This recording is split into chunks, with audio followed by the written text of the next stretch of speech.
Sino yung babaeng nakita ko sa labas? Kasi lagi ko siya napapanaginipan eh. Parang kilala niya ako. Sino ba siya sa buhay ko ngayon? Hindi ko alam. George! Nakita ko si Kelly. Nakita ko si Kelly. Rosie! Lando! Lando, bilisan mo! Ang daming ahas dito! Hindi tayo pwede makulog dito. Ako mo lang, delikado tayo.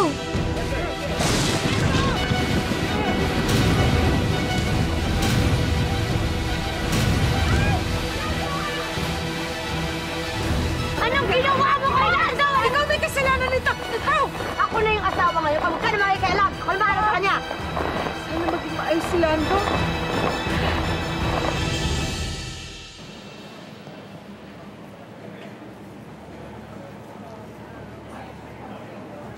Excuse me, kayo po ba si Mrs. Jocelyn Magpayo? Hindi. Bakit siya hinahanap?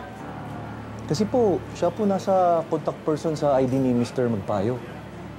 Ay, hindi. Wala na siyang connection kay Lando. Ako na ngayon yung asawa niya. Bakit po ba? Ano po bang nangyari kay Lando? Kumusta na siya? Pwede ko na po ba siyang iuwi? Calm down, ma'am. Kailangan kausapin niyo si Mr. Magpayo. Kasi critical na ang kondisyon ni Mr. Magpayo. Ano? Bakit? Ano po bang nangyari sa kanya? Miss, kausapin niyo lang po si Mrs. Magpayo. Dok! Dok, sandali lang. Ano po ba nangyari? Ano ba nangyari sa asawa ko? Dok! Dok! Ano ba nangyari kay Lando? Ayoko nga kausapin yung palianang yun. Ano na yan?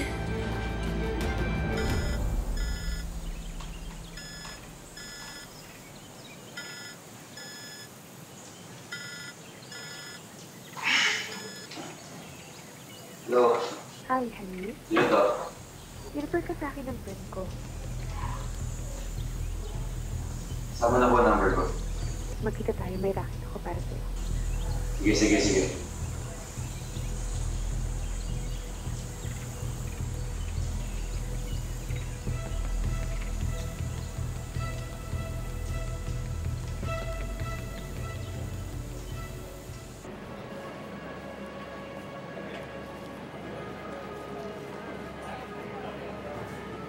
Hoy, Yvette.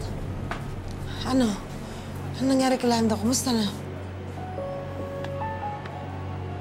May karapatan pa rin akong malaman kung ano nangyari kay Lando. Dahil asawa pa rin niya ako. Mabuti naman dumating ka at hindi na kita kailangan hanapin pa. Dahil ikaw lang gusto makausap ng doktor.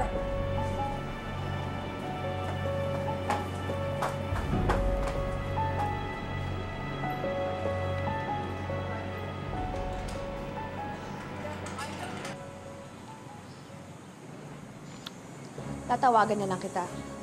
Basta siguraduhin mo na dadating siya.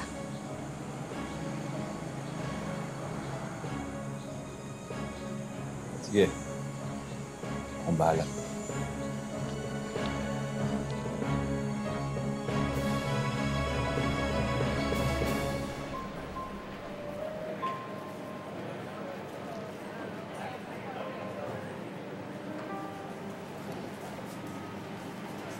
Ate Josie! Ate Josie!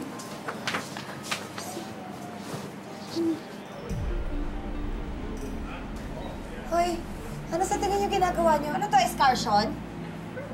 Tumigil ka! Natural pamilya kami ni Lando. Gusto ng mga anak ko makita ang tatay nila.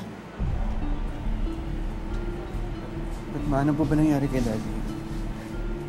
Hindi maganda eh. Ganun ka na lang. Excuse me. Ang sabi ng doktor, hindi pa daw siya pwedeng dalawin sa ICU. Kung pwede bumalik na lang kayo sa ibang araw. Sinabi kong tumahimik ka!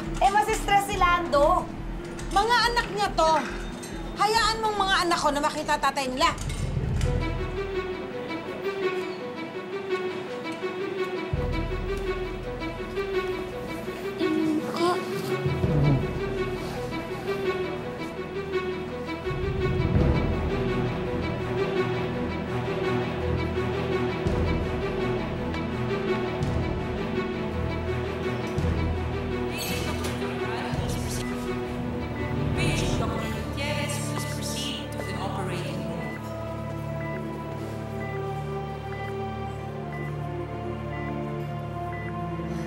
Lando. Lando. Lando, gumising ka na. Uwi na tayo. Lando, kasi ano ba nangyari sa'yo? Lando.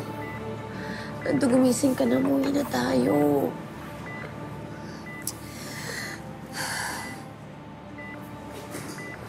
Daddy?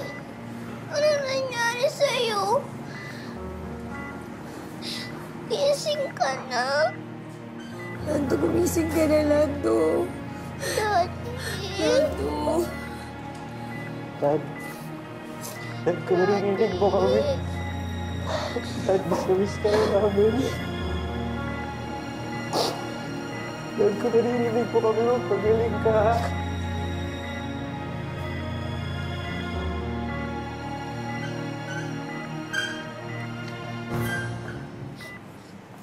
Anong gagawin mo dito? Magdadrama ka? Iiyak ka? Hihingi ka ng sorry kay Lando? Di ba ikaw yung may kasalanan kung bakit na-stroke siya? Ay!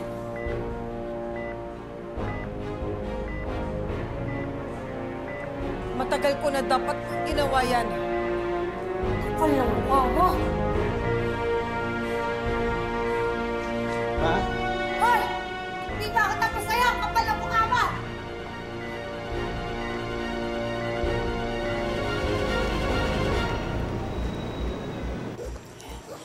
Ingat kayo pa uwi, ha? May kailangan na kasi akong asikasuhin, ha? Sige.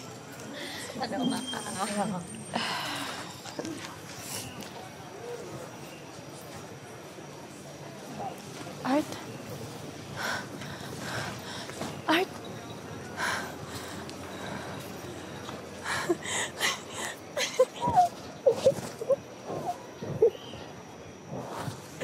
Dito, ha?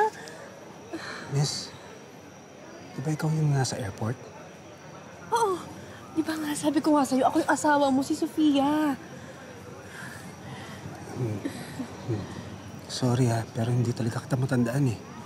Saka may asawa ko, di ba? Eh, kung ganun, bakit ka nagpunta dito? Hindi naman talaga ikaw sadya ko eh. Ewan ko, parang dito lang ako dinala ng paa ko. Parang pamilyar yung lugar eh. Kasi Art, dito ko nagtatrabaho. Dito mo ako laging sinusundo.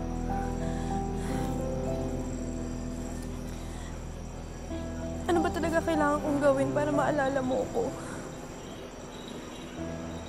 Hindi mo ba talaga ako natatandaan? Eh, sorry talaga. Hindi kita matandaan eh.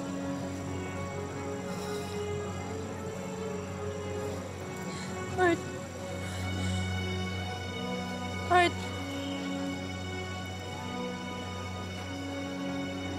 Art. Naalala mo na ako? Ha? Naalala mo na ako?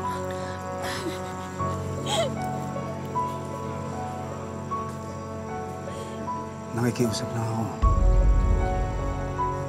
Pwede sana huwag mo na akong gulahin. Kasi may asawa na ako eh.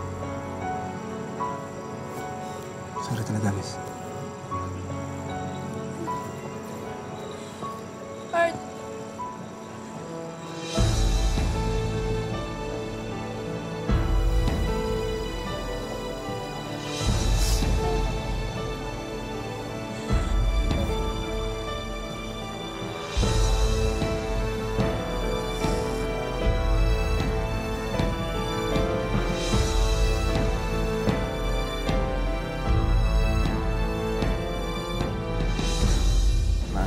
Ano ba sinasabi niya? Ano ba po kasi talaga nangyari kay Daddy? Kasi nanggan ako ng daddy mo. Kasi nalaglag ako sa bangin. Tapos niligtas ako ng daddy mo. Kaya lang, nabagok siya. Tumama ang ulo niya. Pero hindi ko naman kasalanan eh. Ma, yun naman po kasalanan eh. Kung makikinig doon kay Yvette, hindi talaga titigil yun hanggat di niya sinisira yung pamilya natin. Di wala na. Sira na, matagal na. Pero kayo, Hindi ko kayo binabawalan. Dalawin ninyo ang daddy niyo hanggang gusto ninyo dahil karapatan niyo yan. Ha? Pero ako... gusto ko na... Hindi ko na kaya. Hindi ko na kaya magbalik-balik dito para lang makakita ang babaeng yan na talipos sa inak. Total, wala naman na talaga kami ng daddy mo. Hindi na lang ako babalik. Ma? Ipagdadasal ko na lang siya. Ano pang ginagawa mo dito? Sa nangyari kay Lando, dapat ikaw na lang yung nakoma. Pwede ba tumahimik ka na? Kanina ka pa eh! Tingnan mo na nga itong nanay ko! Tim. Tama na. Hayaan mo siya. Alis na tayo. Tama yan, umalis na kayo.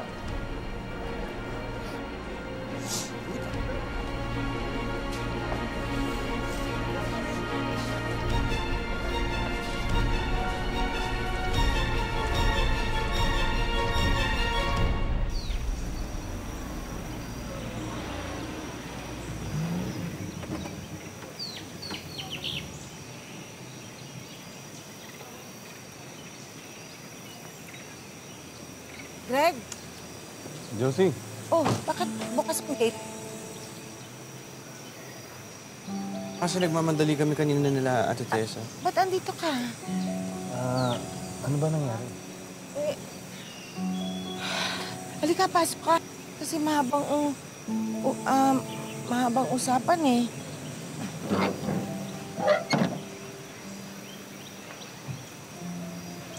Ano ba talaga nangyari, Josie? Si Lando kasi, na-stroke.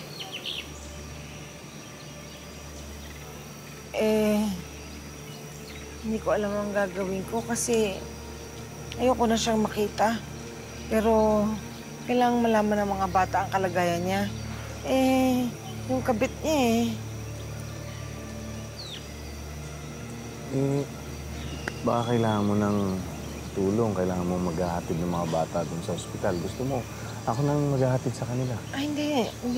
Greg, ayoko namang madamay ka pa sa problema namin. Naguguluhan lang ako.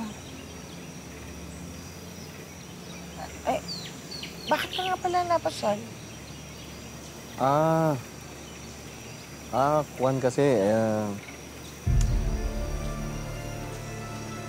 2 araw ka na hindi nakakapasok, di ba? Nag-aalala ako baka kung napano ka na, ano nangyari sa'yo. Kinailangan kong alamin. Salamat, Greg, Kung gusto mo, pwede ka naman mag-leave na muna kung kinakailangan. Hindi. Papasok na ako bukas. Kasi kailangan ko ng trabaho. Kailangan ko ng kumindos. Sigurado ka, ha? Oo. Kung kailangan mo naman ng anuman tulong, financial man o kahit na ano, magpasabi ka lang sa akin. Salamat talaga, ha? Huwag ka mag-alala. Pagka kailangan ko, tatawagan na lang kita. Salamat, ha?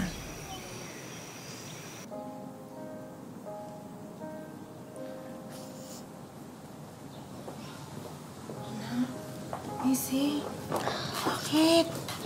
Bakit ka umiiyak? Ha? Mami, galit ka pa po ba kay Daddy? Anak, kasi ganito yan. May problema kasi si Mami at si Daddy. Pero, ang problema namin, sa amin lang, hindi kayo kasali.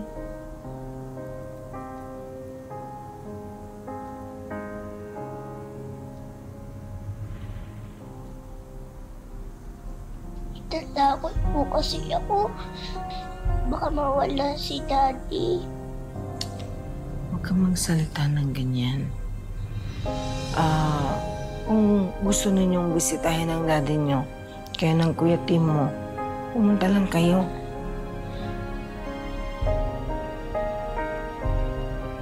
Tapos, pray tayo ng magpa-pray para gumaling agad ang daddy.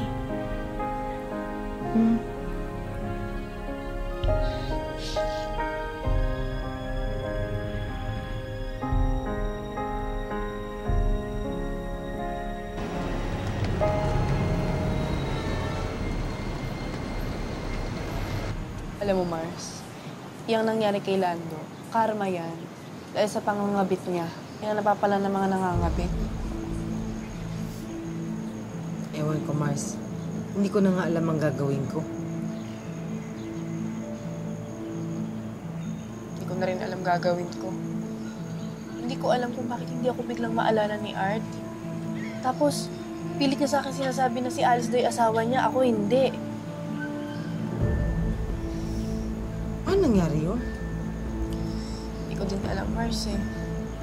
Pero, hindi ako papayag na hindi niya ako maalala.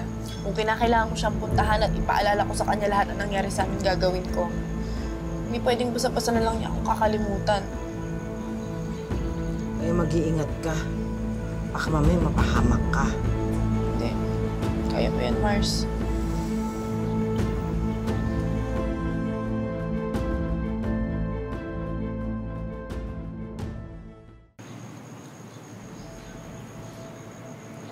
Ganun po ba? Naku, pasensya na kayo kung tumalbog yung cheque namin, ha? Alam niyo naman po kung ano nangyari sa amin ng asawa ko, eh. O sige, kakausapin ko na lang po dun sa opisina, tapos itiposito niyo na lang next week. O, pasensya na ho, ah.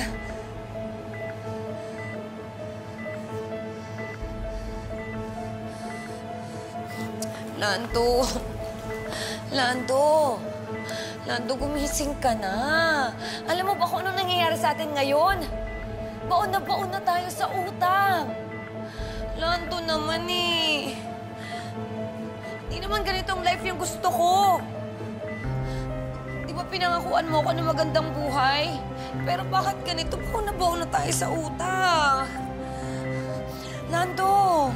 Lando, tulungan mo naman ako. Lando! Lando!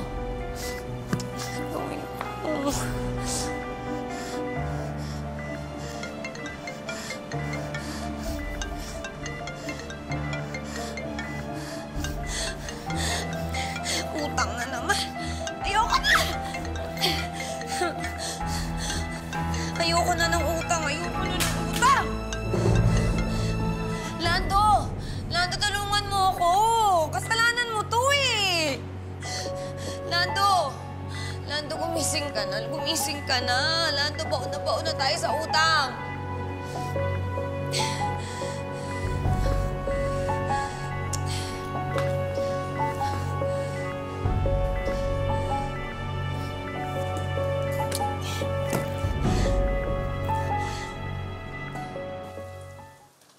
Man, dyan na yung taxi.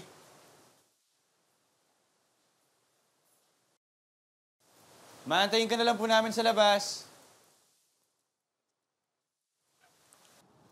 Andyan na, Tim. Eto na kami. Oh, teka. Hello, Tessa? Oh. Ate Josie, Papunta na. Papunta na kami. wala na dito si Lando sa ospital. Ha? Mukhang tinakas na ni Beth.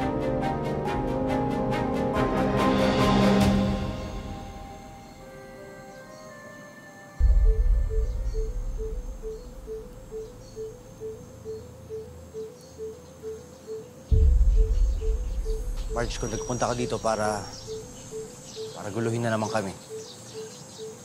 Eh, di ba tama na? Dito pala kayo nakatira ng kabit mo. Marge, ilang beses na ako humingi ng tawad sa'yo, di ba? Sana naman tigilan mo na to. Hindi ako titigil at hindi nyo nararamdaman ko anong naramdaman ko. Pinagsisisihan ko na lahat to. Pinagsisisihan mo? Pero magkasama pa rin kayo? Hindi nyo alam kung gaano kasakit yung ginawa nyo sa akin. Namatay si Kenzo. Nasunog ako, wala akong makita, pero sinamantala ninyo ng kapatid ko. Gusto ko nang mamatay. Pero naisip ko, gusto kong mabuhay para makita yung araw na kayo naman ang umiiyak at nasasaktan. Konsya na ba? Sabagay. Hindi naman ako mag-iintay ng matagal. Kasi ngayon pa lang, miserable na kayo.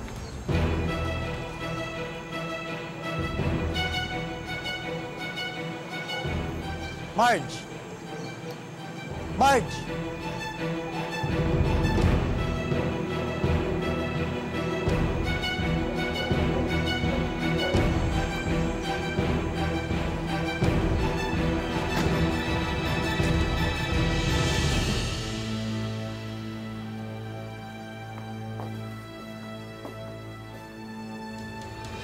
Ayan, mas mabuti nang dito ka na lang sa bahay.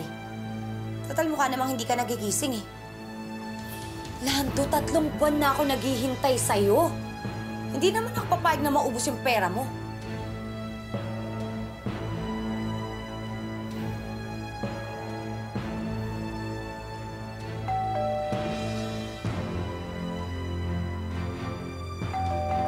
Sandali!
Sino ba yan? Sandali! At ano na naman ginagawa mo dito, Josie? Anong kailangan mo sa akin, ha? Bakit nandito ka sa teritoryo ko? Bakit mo siya tinanggal sa ospital? Kayo na ka nakakuha ng clearance. Pinayagan ba yan ng doktor? Hindi ba mas makakasama kung nandito siya? Ilang beses ko bang dapat isaksak dyan sa kukote mo na asawa na ako ni Lando, hindi na ikaw. Kaya wala kang pakialam kung anong gagawin Pero sa anak niya pa rin ako eh, kaya may karapatan na ako makita siya. Alam niyo yung karapatan na yan. Lagi niyo na lang sinasabi sa akin yan. Pwes, meron din akong karapatan. And you have the right to remain silent. Ano? Papapasukin mo ba ang anak ko? O magkakagulo tayo dito?